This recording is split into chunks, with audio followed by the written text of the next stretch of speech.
میری اس فہرست میں اب جن کا نام ہے وہ میزبان خاص ہے.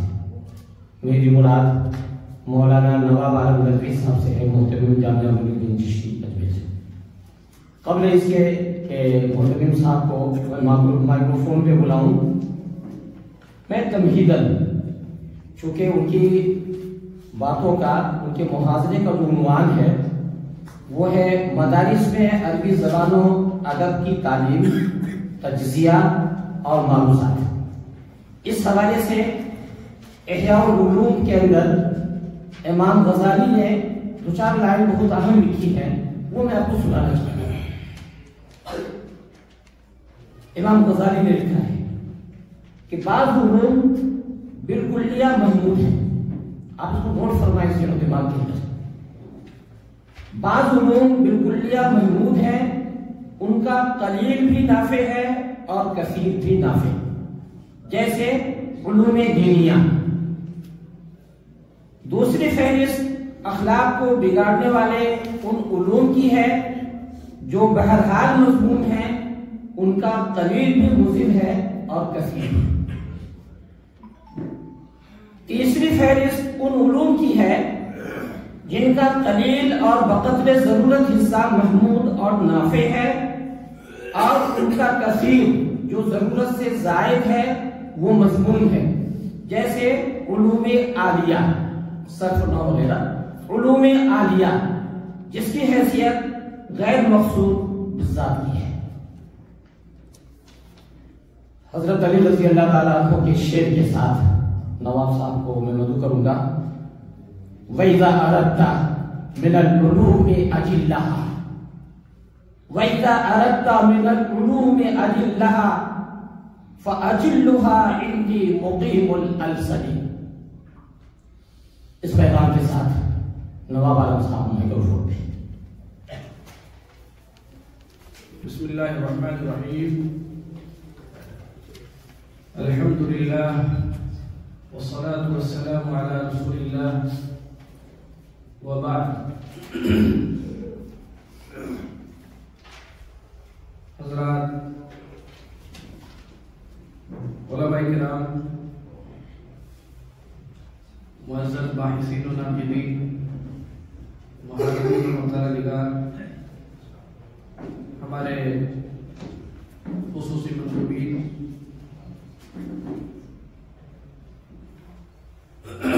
اور دیگر تمامی حضرات،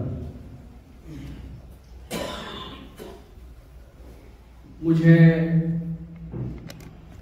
جو موضوع میرے سامنے آیا ہے وہ آپ کی اسکرین کے سامنے ہے اور اعلان بھی ہوا ہے. مدارس میں عربی زبان و ادب کی تعلیم، جائزہ اور معروضات. اس میں چار ہی باتیں ہیں. پہلی چیز ہے مدارس، خاص طور سے دینی ادارے، چاہے وہ مکتب ہوں، چاہے وہ ادارے ہوں جہاں عربی کی ابتدائی تعلیم ہوتی ہے، متوسط درجے تک ہوتی ہے، یا عربیت کی تکمیل ہوتی ہے، یا فراغت ہوتی ہے، یا تخصص فی الادب کا نظام ہے، یا تکمیل ادب کا نظام ہے. اصطلاحات کا فرق ہے، مقصود ایک ہی ہے. وہ تمام ادارے ہماری آج کی اس بحث کا موضوع ہیں، اور ان میں عربی زبان اور ادب کی خدمت کے لیے، اس کی اشاعت کے لیے، اس کی تعلیم کے لیے، اس کی تدریس کے لیے، اس کی فروغ کے لیے جو کوششیں ہو رہی ہیں ان پر گفتگو کرنا مقصود ہے. دوسری چیز ہے اس میں زبان کے متعلق گفتگو آئے گی، زبان کا کیا مطلب ہوتا ہے.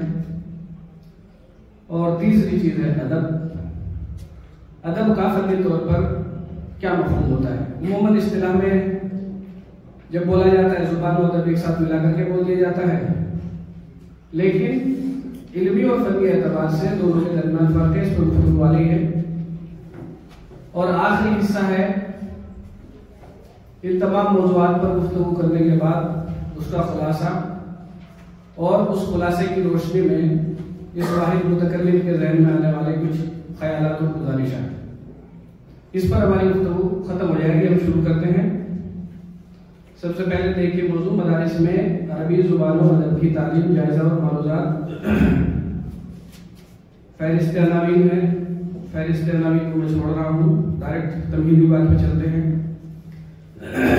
تمہیدی ایک بات کر کے آگے بڑھتے جائیں گے، ہم چیزیں اسکرین پر آتی جائیں گی اور میں آگے بڑھاتا جاؤں گا۔ ہندوستان میں عربی زبان کی دینی، سیاسی اور معاشی اہمیت مسلم ہے اور یہ 21 عرب ممالک کی مادری اور سرکاری زبان ہے۔ ہندوستان سے عربی زبان کا گہرا تعلق ہے، جہاں مختلف عربی مدارس اور تعلیمی ادارے ملک کی خواندگی اور تعلیمی ترقی میں اہم کردار ادا کر رہے ہیں۔ چنانچہ یوپی، بہار، بنگال اور دیگر ریاستوں میں عربی کے امتحانات کے بورڈ قائم ہیں اور مختلف یونیورسٹیوں میں عربی زبان و ادب کی تعلیم دی جاتی ہے۔ مرکزی حکومت کی سرپرستی میں یونیورسٹیوں اور کالجوں میں عربی کی تعلیم دی جاتی ہے اور قومی لیاقت کے ٹیسٹ بھی ہوتے ہیں۔ دارالعلوم دیوبند، دارالعلوم العلماء، جامعہ سلفیہ بنارس اور مدرسۃ الاسلام وغیرہ ادارے اس میں شامل ہیں۔ اس میں عربی زبان کی خدمت کس طرح ہو رہی ہے اس پر بحث نہیں ہوئی ہے۔ تصنیف و تالیف ہے، مجلات ہیں اور کتابیں لکھی جا رہی ہیں اور تقاریر سکھائی جا رہی ہیں اور کرائی جا رہی ہے، وہ سب ہے۔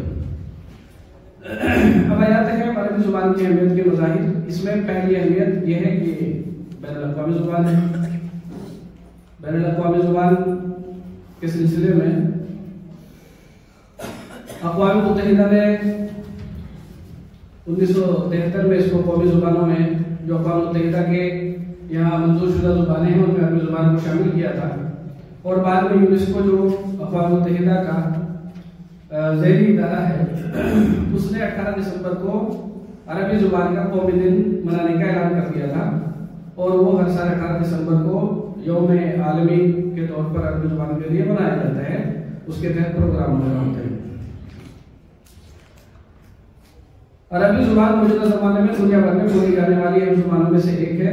یونیسکو کے ایک سروے کے مطابق آج پوری دنیا میں 42 کروڑ 20 لاکھ سے زیادہ افراد اسے مادری زبان کے طور پر بولتے ہیں، جبکہ دنیا بھر میں 1.5 ارب سے زیادہ مسلمان 5 وقتہ نمازوں، قرآن مجید کی تلاوت، اذکار، تسبیحات، ادعیہ اور دیگر مختلف مواقع پر عربی زبان کو روزمرہ زندگی میں برتتے ہیں۔ علاوہ ازیں ڈیجیٹل مین اسٹریم میڈیا، ٹی وی اخبارات، multi media, social media, x یعنی ٹویٹر، فیس بک، واٹس ایپ، انسٹاگرام اور ٹیلی گرام اور دیگر پلیٹ فارم پر عربی زبان استعمال کرنے والوں کی تعداد کا کوئی شمار نہیں ہے، اس کا کوئی ڈیٹا نہیں ہے۔ مدارس کی خدمات کا تذکرہ آ چکا ہے۔ جہاں تک ہندوستان میں عربی زبان کی نشر و اشاعت اور تعلیم و فروغ کا تعلق ہے تو یہ کہنا غلط نہ ہوگا کہ وہ دینی مدارس ہی ہیں جنہوں نے زبان کو زندہ اور باقی رکھا ہے۔ ہمارے دینی مدارس میں عربی زبان، علم صرف اور نحو کی تدریس پر بڑی محنت کی جاتی ہے اور علوم کی مستند کتابوں کا گہرا مطالعہ کرایا جاتا ہے۔ اساتذہ اپنے تجربے اور محنت سے ان موضوعات کی تدریس کرتے ہیں جس میں طلبہ بڑی توجہ سے قواعد حفظ کرتے ہیں، ان پر عبور حاصل کرتے ہیں۔ باوجود اس کے ہمارے طلبہ علوم میں ترقی کیوں نہیں کرتے؟ یہ ایک سوال ہے جس کا جواب آگے آئے گا۔ عربی زبان کی تعلیم کا مطمع نظر کیا ہے، ویژن کیا ہے، کیوں پڑھاتے ہیں؟ کچھ اداروں میں مطمع نظر واضح نہیں ہوتا اور جن میں واضح ہے ان کی بات کر رہا ہوں۔ دینی عربی مدارس جو ہزاروں کی تعداد میں ہمارے ملک کے دور و عرض میں پھیلے ہوئے ہیں، ان کا مقصود قرآن و حدیث کی کنجی کی حیثیت سے عربی زبان کی تعلیم رہا ہے۔ نمبر 2، عربی زبان و ادب اور مصادر ادب کی قیمت و اہمیت ہماری نگاہوں میں اس وجہ سے ہے کہ ان میں نزول قرآن کے عہد کی زبان و ادب محفوظ ہے، جو کتاب و سنت کے سمجھنے میں ہمارے معاون ہے اور ان کے متعلق ہمارے اندر فہم شریعت کا راستہ کھلتا ہے۔ اور دیگر اسباب و محرکات کیا ہیں؟ ان میں کئی محرکات کا ذکر ہے، یعنی جن کی بنیاد پر عربی زبان کی تعلیم حاصل کی جاتی ہے، جیسے ادبی ذوق کی ترقی ہے، تنقیدی سوچ کا فروغ ہے اور رابطے کی مہارت کو فروغ دینا ہے، تعلیمی ترقی بخشنا ہے، فنی زبان کا استعمال ہے، ترجمہ اور تخلیقی تحریر میں مہارت حاصل کرانا ہے، بین الاقوامی مواقع کے لیے تیاری ہے وغیرہ۔ اس کے بعد ہم نے اس میں عربی زبان و ادب اور شرعی جو مراجع ہیں، قرآن ہے، حدیث ہے، فقہ ہے، ان کے مابین رشتہ کس نوعیت کا ہے؟ اس میں پہلا رشتہ ہے زبان و بیان کا، دوسرا ہے قرآن مجید اور شاعری، تیسرا ہے اسلامی فلسفہ اور نثر، تیسرا دینی تعلیمات پر اس کا اثر یا دینی تعلیمات کا اثر ادب پر، اس کے بعد روحانی اور اخلاقی معاملات، اس کے بعد دینی اور ثقافتی مطابقت۔ نتیجے کے طور پہ ہے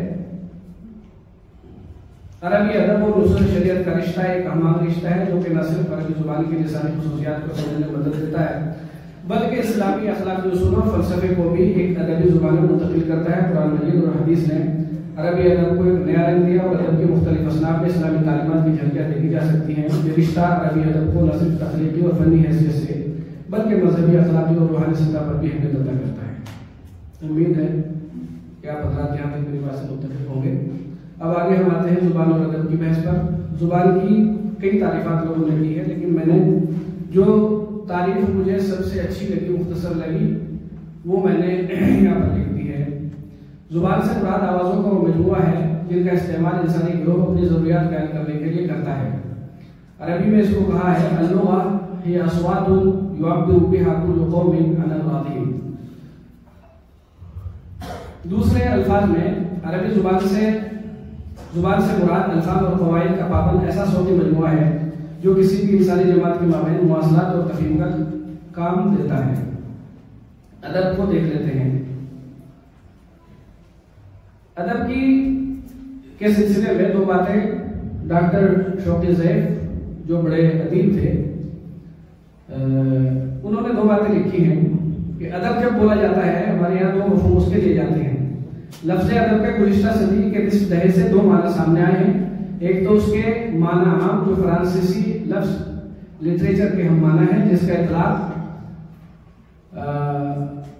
ارباب علم ہر اس تحریر پر کرتے ہیں جو کسی زبان میں بھی خواہ اس کا موضوع اور اسلوب جو بھی ہو، خیالی ہو یا فلسفیانہ ہو یا خالص ادبی، اس طرح پر اس کا اطلاق کرتے ہیں۔ اس طرح گویا انسانیت اور شعور سے تعلق رکھنے والی ہر کاوش کو ادب کا نام دیا جاتا ہے جس کو تحریری سرمایہ کے طور پہ کہا جاتا ہے۔ تو ادب کا ایک مفہوم ہے عربی میں، ایک مفہوم ہے ادب کا ہر وہ کام جو تحریر کی شکل میں ہمارے پاس موجود ہے۔ جیسے اردو میں بولا جاتا ہے کہ علمی سرمایہ ہے، دینی سرمایہ ہے، اور ادب کا کہہ رہے ہیں دوسرے معنی خاص جسے ہم ادب خالص کا نام دے سکتے ہیں، جس کا مقصد صرف سادے انداز میں کسی حقیقت کا اظہار کر دینا نہیں بلکہ اس کا مقصد یہ بھی ہوتا ہے کہ طرز ادا و بیان ایسا خوبصورت اور مؤثر ہو کہ سننے اور پڑھنے والے کے دل پر اس کا قابل لحاظ اثر ہو۔ یہی چیز ہمیں ادب منصور و منظوم میں نظر آتی ہے۔ اس کے خاص میدان خطابت، افسانہ و کہاوت، افسانہ ڈرامے اور مقامات ہیں۔ اس کا خلاصہ یہ ہے کہ ہر کلام مؤثر ادب ہے۔ ادب کی جتنی تعریفات ہوئی ہیں ان میں اگر کہا جائے کلام مؤثر ادب کہلاتا ہے، یہ مختصر تعریف ہے۔ اس کے بعد تعلیم اور تدریس کے بارے میں گفتگو ہے۔ کہہ رہے ہیں تعلیم اور تدریس کے تعلق سے پچھلے محاضرات میں بات آ گئی ہے، اس کو میں چھوڑ رہا ہوں، آگے چلتا ہوں، وقت کی کمی ہے۔ تعلیم اور تدریس پہ لکھا ہے کہ تعلیم اس میں کیا مقصود ہے اور تدریس میں کیا مقصود ہے۔ بس خلاصہ یہ ہے کہ تدریس میں صرف پڑھانا شامل کیا جاتا ہے عموماً، اور تعلیم میں تحصیل مہارت بھی شامل ہوتی ہے۔ مطلب یہ ہے کہ ایک طالب علم کے اندر علم کو منتقل کرنا، اس کی کے اندر قابلیت پیدا کرنے تک کا مرحلہ تعلیم کے اندر شامل ہوتا ہے۔ اور پھر لوگوں نے نظام تعلیم کے اندر پوری جو ہے نصاب کی تکنیک، اصول، ضوابط، قواعد، ادارے چلانا وغیرہ سب کچھ شامل کیا ہے۔ یہ فنی بحثیں اس کو آگے چھوڑ رہا ہوں۔ عربی زبان کی مہارتوں کے تعلق سے بھی گفتگو آ گئی ہے۔ سرسری طور پر گزرتے ہیں کہ عربی زبان میں جو مہارتیں ہیں وہ کیا کیا ہیں۔ سب سے پہلی ہے سماعت کی مہارت، سننا، اور سن کر کے چیزوں کو سمجھنا، جس کو استماع کہا جاتا ہے یا فہم المسموع کے نام سے بھی اس کو بولا جاتا ہے کہ آدمی سن کر کسی کی بات سمجھ لے، یعنی سن کر معلومات کو لینا اس کو آ جائے۔ عربی میں ایک آدمی عربی میں بول رہا ہے، ایک سن رہا ہے، تو سننے والے کے اندر یہ قابلیت ہو کہ جو کچھ کہنے والا کہہ رہا ہے اس کی گفتگو اس کے اندر منتقل ہو جائے، یہ مہارت ہے۔ دوسری مہارت ہے گفتگو، بولنے کی مہارت، کہ آدمی کے اندر بولنے کی قدرت پیدا ہو جائے، وہ عربی میں بولنے لگے، یعنی معلومات دینے لگے ہوں، معلومات کو زبانی طور پر دینے لگے دوسروں کے لیے۔ تیسری ہے خواندگی کی مہارت، جس کو قراءہ ریڈنگ کہا جاتا ہے۔ یہ معلومات اخذ کرنے کا ذریعہ ہوتا ہے۔ آدمی بہت سی مرتبہ سن کر لیتا ہے اور کبھی سنتا نہیں ہے، بلکہ خاموشی کے ساتھ بیٹھ کر کے تحریروں کا مطالعہ کرتا ہے اور اس کو اس میں سکون ملتا ہے۔ خاموشی میں بیٹھ گیا، کتاب لے لی اور بیٹھ کر کے پڑھتا جا رہا ہے، تحریریں اور معلومات اپنے اندر اخذ کرتا جا رہا ہے۔ تو معلومات اخذ کرنے کا ذریعہ ہے پڑھنا۔ اور بھی فوائد ہیں، اس سے بھی سروکار بھی، پڑھنے سے کیا فائدے ہوتے ہیں۔ چوتھی بات، لکھنے کی مہارت۔ لکھنے کی مہارت بھی معلومات منتقل کرنے کا ایک ذریعہ ہے۔ آدمی بول کر نہیں کہہ رہا اپنی بات، جو ہے وہ لکھ کر کے بھیج رہا ہے، اس کی مختلف شکلیں ہیں جو متعارف ہیں۔ تو یہ 4 مہارتیں بنیادی طور پر ہیں۔ ہمارے یہاں عموماً آغاز آخر والی سے کیا جاتا ہے، پہلے لکھنا سکھاتے ہیں اور پھر جو ہے جب وہ جملے نہیں بناتا ہے وہ استاد لاتا ہے، صحیح بنا جملے ہوتے ہیں، ڈنڈا ہوتا ہے، ڈنڈا چلتا رہتا ہے۔ جبکہ فطری طور پہ لسان کو جو سکھایا جاتا ہے آغاز وہ گفتگو سے ہوتا ہے۔ کوئی بھی بچہ گھر میں پیدا ہونے والا پہلے لکھتا نہیں ہے بلکہ گفتگو کرتا ہے، وہ سنتا ہے، سن کر کے الفاظ اس کی زبان پہ جاری ہوتے ہیں، جملے سنتا ہے، مفرد سنتا ہے، مرکبات سنتا ہے اور پھر پورے جملے بولنے لگتا ہے، تتلاتا ہے، کبھی کیسے بولتا ہے، کبھی کیسے بولتا ہے، کبھی مخارج کی غلطی کرتا ہے اور پھر اخیر میں وہ صحیح گفتگو پہ آ جاتا ہے۔ ابھی مجھے کچھ نہیں کہنا اس سلسلے میں۔ عربی زبان کے تشکیلی مراحل پہلے آ چکے ہیں کہ پہلے مخارج آتے ہیں، پھر اس کے بعد جو ہے مرکب جملے بنتے ہیں، مفرد جملے سیکھتا ہے، پہلے بولنا سیکھے گا آدمی، جو ہے کتاب ہے، انگریزی والے سب سے پہلے ہمیں سکھاتے ہیں BAT بیٹ، CAT کیٹ۔ اسی طرح عربی والے عربی جو سکھاتے ہیں پہلے اگر موضوع کو سامنے رکھ کر کے جو تعلیم ہوتی ہے، جو نصاب متعین کیے گئے ہیں، اس میں الف سے ابن پہلے آئے گا، الف سے اللہ آئے گا، کاف سے کعبہ آئے گا، کاف سے کتاب آئے گی وغیرہ وغیرہ۔ اس کے بعد جملے بنانا سیکھے گا، پھر اس کے بعد جو ہے ٹیکسٹ نصوص کے مرحلے میں آ جائے گا، وہ نصوص کے مرحلے میں لکھے گا بھی، وہ تحریریں لکھنے کے قابل ہو جائے گا اور بولے گا بھی، اگر اس کو جو ہے بولنے کی مہارت اس کے اندر پیدا کی گئی ہے تو جو صرف لکھنے کے لیے پڑھے گا وہ صرف لکھ پائے گا، جو بولنے کے لیے پڑھے گا وہ صرف بول پائے گا، جو لکھنے کے لیے پڑھ رہا ہے وہ بول نہیں پائے گا، صرف بولنے کے لیے پڑھ رہا ہے وہ لکھ نہیں پائے گا۔ یہ نظام ہے اسی طرح۔ چنانچہ اس کے مظاہر ہم دیکھتے ہیں، وہ حضرات جو لکھنے پر بہت قادر ہے اور جو صرف سمجھنے کے لیے پڑھے گا وہ سمجھ پائے گا اور نہ لکھ پائے گا نہ بول پائے گا، اس کے مظاہر بھی ہمارے اداروں میں موجود ہیں۔ ایسی دقیق سے دقیق اور مشکل سے مشکل کتاب لا کر دے دیجیے، حضرت ایک نظر ڈالیں گے اور صفحے کا مطالعہ کر کے بتا دیں گے اس میں یہ کہا ہے اور یہ اشکال ہے اور اس کا جواب یہ ہے۔ لیکن جب کہا جائے گا کہ اس کو اپنی گفتگو میں منتقل کیجیے، چونکہ وہ مقصود نہیں تھی اس لیے نہیں ہو پائے گی۔ کہا جائے گا اس کا خلاصہ عربی میں لکھیے اپنے جملوں میں، نہیں ہو پائے گا کیونکہ وہ مقصود نہیں تھی۔ یہ ذاتی اور گھریلو مجلس ہے، اس لیے اس طرح کی باتیں رکھیو غالب مجھے اس طرف نوائی معاف، آج کچھ درد میرے دل میں سوا ہوتا ہے۔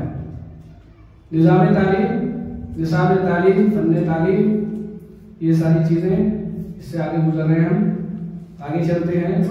عربی زبان کی تعلیم کا مرحلہ، پہلے مرحلے میں جیسے مکتب ہے، مکتب آتا ہے اور اتفاق یہ ہے کہ مکتب کو عربی زبان کا مرحلہ ہمارے یہاں شمار نہیں کیا جاتا۔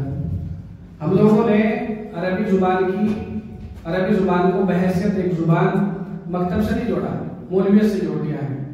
چنانچہ جب بچہ مکتب پڑھ رہا ہوتا ہے تو ہم کہتے ہیں مکتب پڑھ رہا ہے، اور جب وہ مدرسے میں مولویت پڑھنے کے لیے آتا ہے تو کہتے ہیں عربی پڑھ رہا ہے۔ حالانکہ مکتب اور حفظ کا جو مرحلہ ہے، دورانیہ ہے، تقریباً وہ 5 سال کا ہوتا ہے، اور 5 سال کسی زبان کو سکھانے کے لیے کم نہیں ہوتے، بہت ہوتے ہیں 5 سال، بہت ہوتے ہیں۔ 5 سال کی مدت میں تو بہت کچھ سکھایا جا سکتا ہے عربی زبان کا، لیکن چونکہ مقصود نہیں ہے اس لیے نہیں سکھاتے۔ اس پورے 5 سال کے عرصے میں ایک طالب علم صرف اور صرف خواندگی پڑھتا ہے، اور وہ نصوص کی خواندگی، عربی کی کوئی کتاب لا کر اس کی بجائے اس کی خواندگی پر اسے قدرت نہیں ہوتی، محض کتاب اللہ کی خواندگی کی اس کے اندر قابلیت پیدا ہوتی ہے۔ جب حفظ کرتا ہے اسے زبان یاد کرتا ہے، ساتھ میں کچھ فوائد جو ہے ضروری وہ لگ جاتے ہیں تو ان کو یاد کر لیتا ہے، اس کے علاوہ کچھ نہیں۔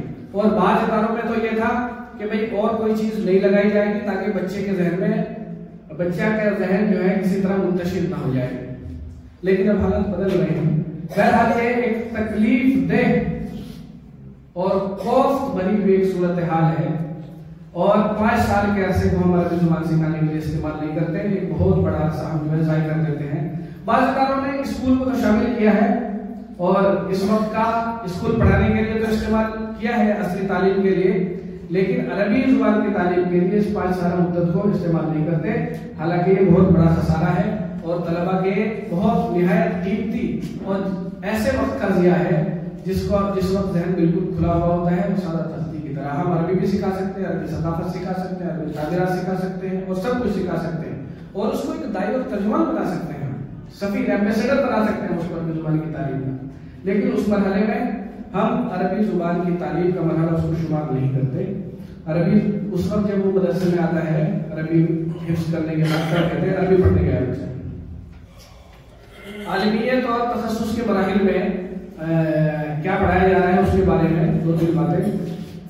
پہلا نصاب جو ہے وہ درس نظامی ہے، جو اپنے باری مولانا نظام الدین سہلوی، غلطی ہو گئی کتابت کی، معاف فرمائیں، سہلوی لکھنوی کے نام سے مشہور ہے اور مدرسہ ہند و پاک کے بیشتر اداروں میں رائج ہے، مدرسہ عالیہ نظامیہ لکھنؤ، دارالعلوم دیوبند، مدارس سہارنپور اور ریاست حکومت کے مدارس بورڈ کے تحت رجسٹرڈ مدرسوں میں کم و بیش تربیت و اضافے کے ساتھ بنیادی طور پر یہی نصاب پڑھاتے ہیں، جس کا بنیادی مقصد قرآن حدیث اور فقہ کی تعلیم دے کر طلبہ کو امامت و خطابت و تحریر و تقریر کے لیے دعوت کے لائق بنانا ہے۔ یہ یعنی شریعت کی تفہیم بنیادی مقصد ہے اس کا۔ دوسرا تقریر جدید کے ابتداء کے امتزاج سے تیار کیا ہوا معتدل نصاب، جو بنیادی طور پر حضرت علماء لکھنؤ، مدرسۃ الاصلاح سرائے، جامعۃ الفلاح خدیجہ گنج، جامعۃ الرشاد اعظم گڑھ، جامعہ سلفیہ بنارس، جامعہ دارالسلام عمر آباد وغیرہ میں تھوڑے سے فرق و تفاوت کے ساتھ رائج ہے، جس کا مقصد صرف زبان ادب کی تعلیم، علوم اسلام، مہارت، نئے زمانے کے علوم اور عربی کے ساتھ ساتھ انگریزی اور ہندی زبانوں پر بھی قدرت، اعلیٰ تعلیم کا جذبہ اور تصنیف و تعلیم کا ذوق و شوق پیدا کرنا، طلبہ کو نئے زمانے کی دینی و دنیاوی قیادت کے قابل بنانا ہے۔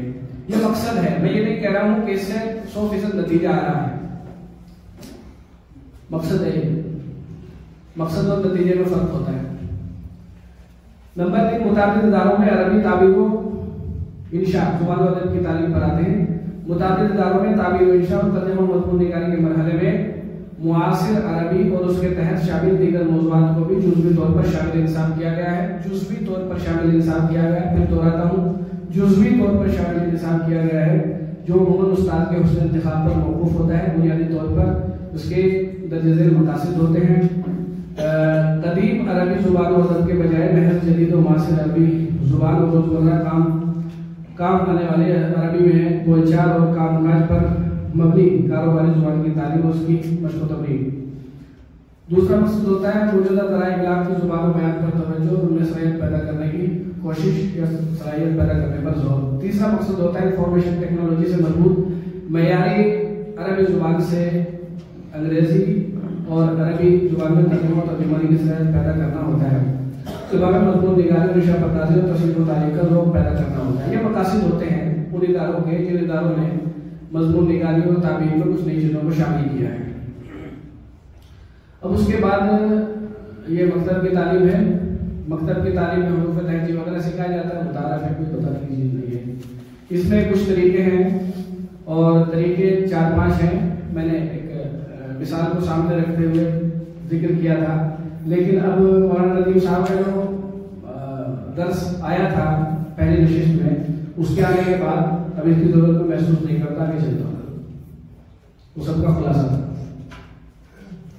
وَلَا يُنَبِّئُكَ مِثْلُ خَبِيرٍ، وہاں تو وَلَيْسَ الْخَبَرُ كَالْمُعَايَنَةِ عربی کہاوت ہے، سب کچھ عملی طور پر بتایا جا چکا ہے۔ اب میں آ رہا ہوں اپنی معلومات پر، دیکھتے جائیے۔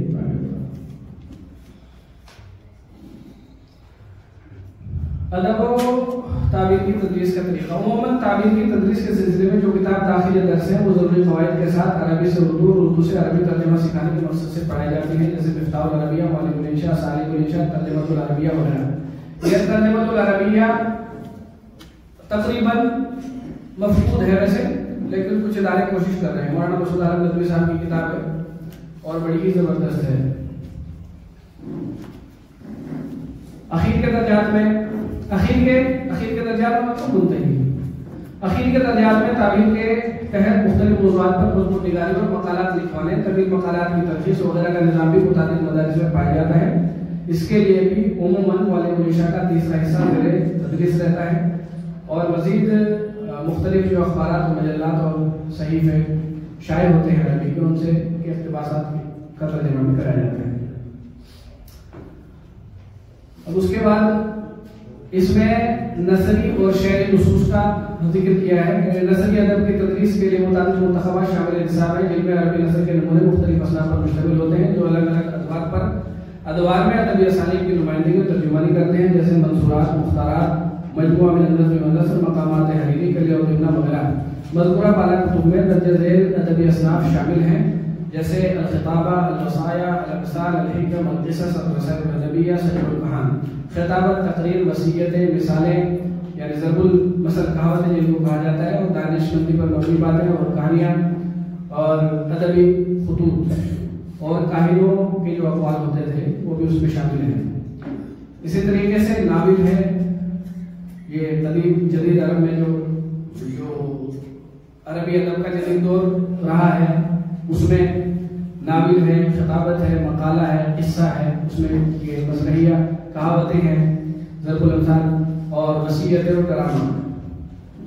شعری نصوص میں دیکھیں، شعری ادب کی تدریس کے لیے مختلف منتخبات شامل نصاب ہیں، جیسے دیوان الحماسہ، ریب تمام، دیوان متنبی، صدر معلقات، شعراء رسول، مختارات شعر عربی وغیرہ۔ مذکورہ بالا کتب میں درج ذیل شعری اصناف پڑھائی جاتی ہیں، جیسے غزل، پھر رسا، مرثیہ، ہجا، ہجو، مد، فخر، اور اسی طریقے سے وصف، واقعہ نگاری اور حکمت کی باتیں اور معذرت۔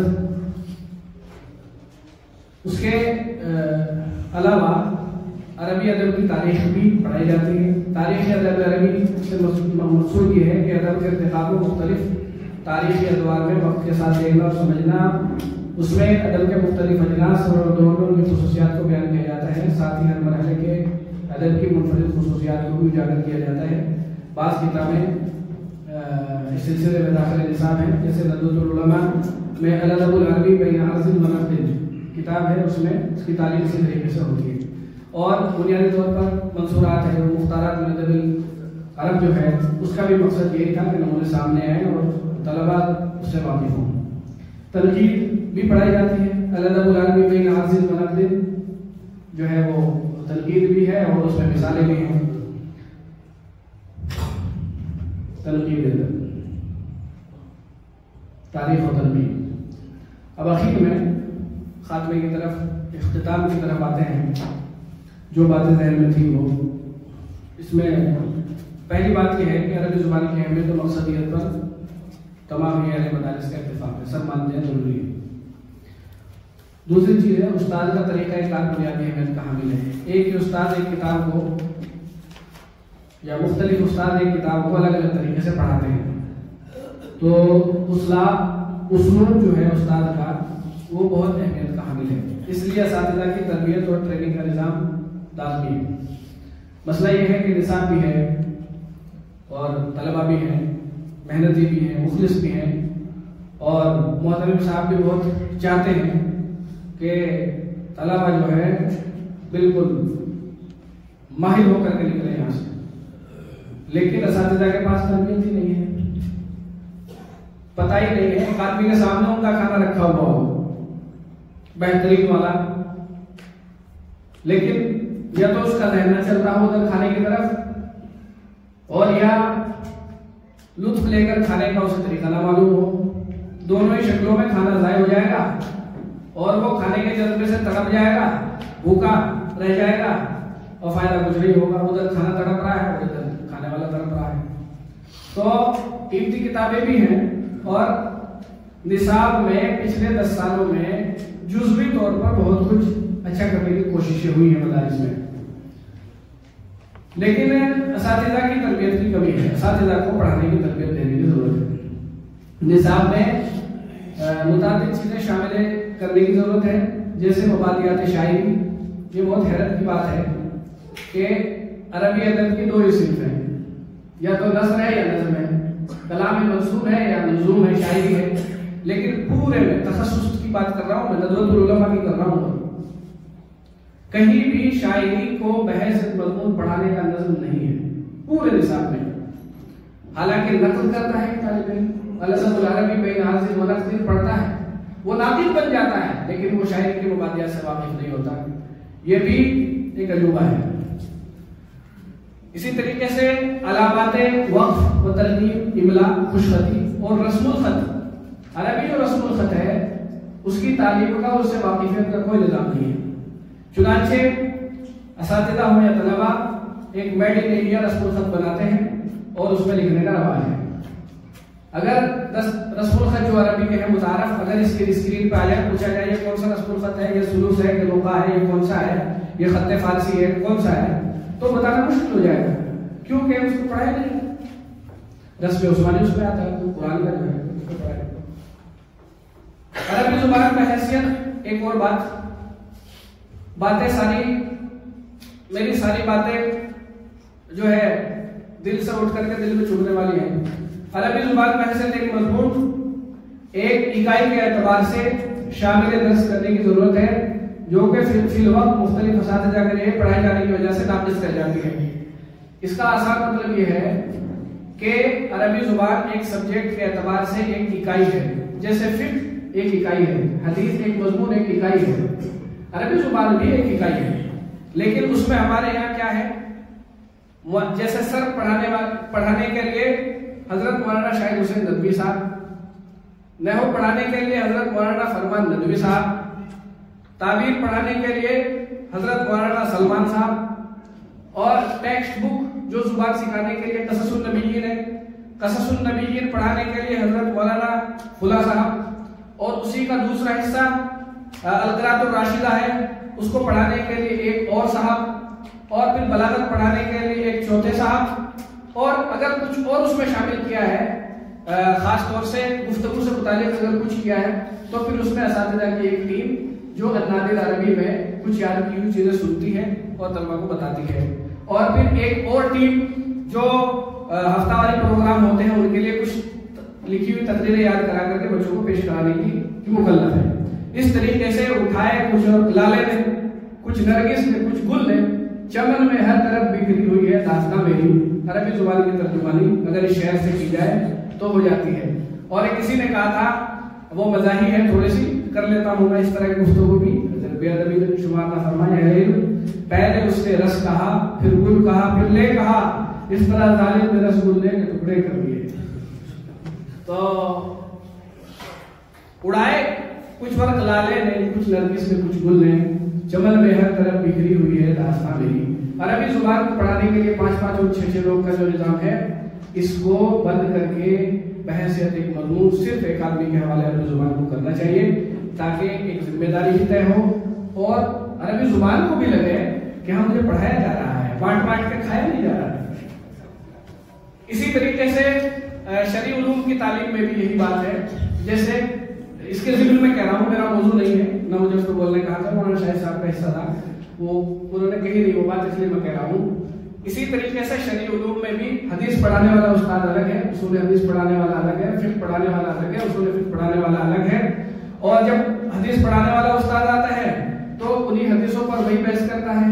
جب فقہ پڑھانے والا استاد آتا ہے تو پھر دلائل کے طور پر انہی حدیثوں کا اعادہ کرتا ہے. اگر دونوں مضمون پڑھانے کے لیے ایک استاد ہو، اصول حدیث بھی وہی پڑھائے، اصول فقہ بھی وہی پڑھائے، فقہ بھی وہی پڑھائے، حدیث بھی وہی پڑھائے، اور ابواب میں اگر نہیں فرق ہے، ان ابواب کی ترتیب ایک جیسی بنا لی جائے، تو وہ استاد جب 2 بار درجے میں آئے گا، ان طلباء کو ایک ہی استاد 2 بار پڑھائے گا، تو پھر 2 مرتبہ ان کے سامنے دلائل آئیں گے، 2 مرتبہ ان کے سامنے مباحث آئیں گے، اور اس طریقے سے مسئلہ حل ہو سکتا ہے. اور ہم نے اس کا تجربہ کیا ہے.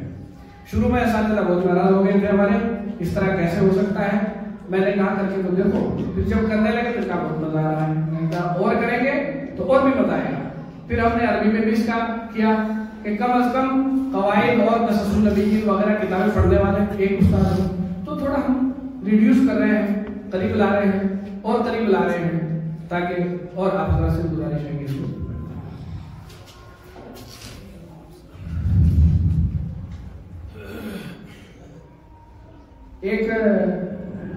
ایک بات دلچسپ ہے.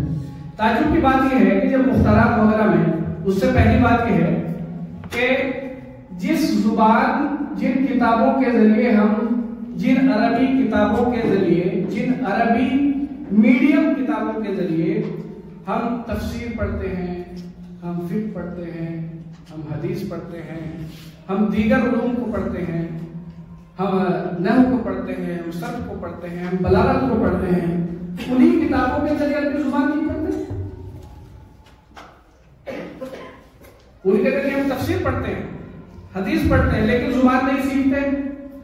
اب آگے اگلی بات یہ ہے کہ مختارات وغیرہ جو کتابیں عربی نصوص اور متن کے طور پہ شامل ہیں، منتخبات، انہی کتابوں میں سے لیے ہوئے نمونے ہوتے ہیں، ان میں کچھ حدیث کے نمونے، کچھ قرآن کریم کے نمونے، اور کچھ اس کے بعد کی کتابوں کے جو شرعی علوم پر مبنی ہے یا عربی ادب پر یا سرمایہ پر مبنی ہے، ان میں سے منتخب نمونے آتے ہیں۔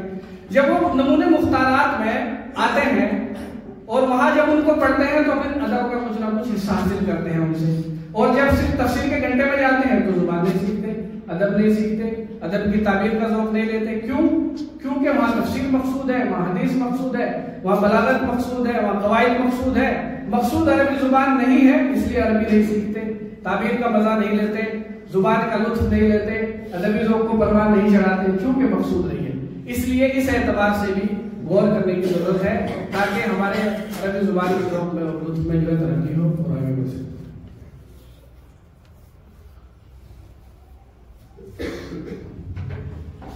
ادب بلاغت کے بغیر ناقص اور ادھورا ہے، اس لیے بلاغت سے نظری واقفیت کی وجہ اس کو بدلنے کی قابلیت پیدا کیے بغیر کوئی ادیب ادیب کہلانے کا حقدار نہیں ہے، لیکن ہمارے نصاب کی موجودہ ترتیب میں بلاغت سے عملی استعمال کو درکنار نظری واقفیت کا حصول بھی دشوار نظر آتا ہے، اور عملاً بلاغت ہمارے نصاب میں متروک ہے۔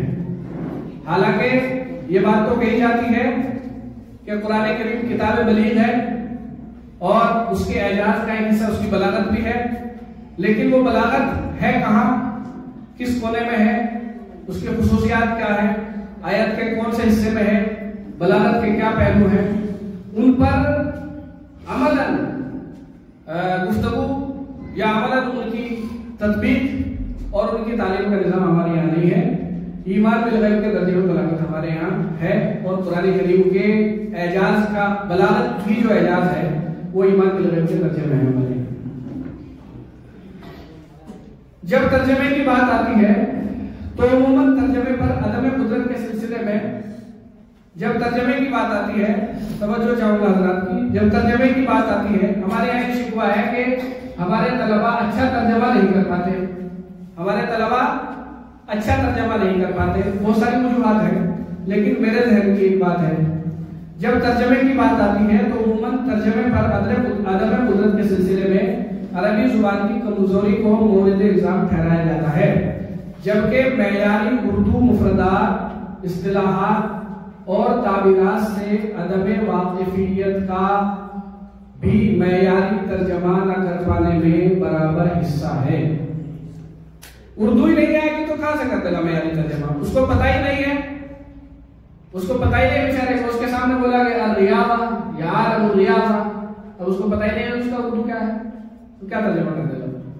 جیسے چھوٹے بچوں کی مثال میں اکثر دیتا ہوں، ایک بچہ جس کو یہ پتہ نہیں کہ ڈاکٹر ہے یا کوئی پیشے کے اعتبار سے کون ہے، تو بچہ کہتا ہے وہ لوگ سا وہ آدمی سا جا رہا ہے، ابو وہ آدمی سا جا رہا ہے، گاڑی جاتی ہے اس کو نام کا پتہ نہیں، کہتا ہے گاڑی سی جا رہی ہے، سی لگا کر کے کام چلاتا ہے۔ تو ہمارے یہاں بھی جو ہے پھر سی لگا کر کے کام ہوتا ہے اور معیاری ترجمہ نہیں ہوتا ہے، مطلب یہ ہے اور کہنے کا مطلب یہ ہے کر کے کام چلاتا ہے۔ موجودہ معاشرتی آخری بات ہے، موجودہ معاشرتی و عالمی دینی اقتصادی ضروریات کو سامنے رکھتے ہوئے عربی سے انگریزی اور انگریزی سے عربی ترجمہ نگاری و مضمون نگاری کی مشق و تربیت کا شامل نصاب ہونا نہایت ضروری ہے۔ تعلیم کے مرحلے میں عموماً اصلی اداروں یونیورسٹیز میں ترجمے کی شکل لائی ہے جو خوشائن بات ہے۔ عموماً ہمارے نصاب میں معاصر رابطے اور روزمرہ بول چال یا کاروباری عربی، ذرائع ابلاغ اور سوشل رابطے سے متعلق عربی، اسی طرح انفارمیشن ٹیکنالوجی وغیرہ جدید موضوعات سے متعلق عربی مفردات و اصطلاحات و تعبیرات موضوعات کے اعتبار سے شامل نہ ہونے، موضوعات کا پڑھا رہا ہوں میں لفظ، موضوعات کے اعتبار سے یا موضوعاتی تقسیم کے اعتبار سے شامل نصاب نہ ہونے کی وجہ سے فراغت کے بعد بھی ہمارے فارغین و فضلاء اہل زبان سے خط و کتابت، گفتگو و دیگر طریقے سے رابطہ کرنے میں ناکام نظر آتے ہیں۔ پڑھتے ہیں لیکن منفرد طور پر پڑھتے ہیں، بکھرا ہوا پڑھتے ہیں۔ جیسے ایک اخبار میں پڑھ لیا، کوئی نئی اصطلاح پڑھ لی، پھر اس کے بعد کوئی دوسرے موضوع سے متعلق پڑھ لی، پھر کسی تیسرے موضوع سے متعلق پڑھ لی، تو معلومات جمع نہیں ہو پاتی۔ اس لیے ضرورت ہے کہ جمع کر کے پڑھایا جائے، ان کو موضوعاتی اعتبار سے پڑھایا جائے، تعلیم سے متعلق، سیاست سے متعلق، قانون سے متعلق، سائنس سے متعلق، اور بازار سے متعلق، اور اسکول سے متعلق، اور جو دیگر موضوعات ہیں۔ اور پھر اس میں جو ہے جدید اصطلاحات ہیں، بہت ساری ہیں، صحافت سے متعلق ہے، سائنس سے متعلق ہے، کیمیا ہے، اور فزکس ہے، اور بایولوجی ہے، وغیرہ وغیرہ کے موضوعات ہیں۔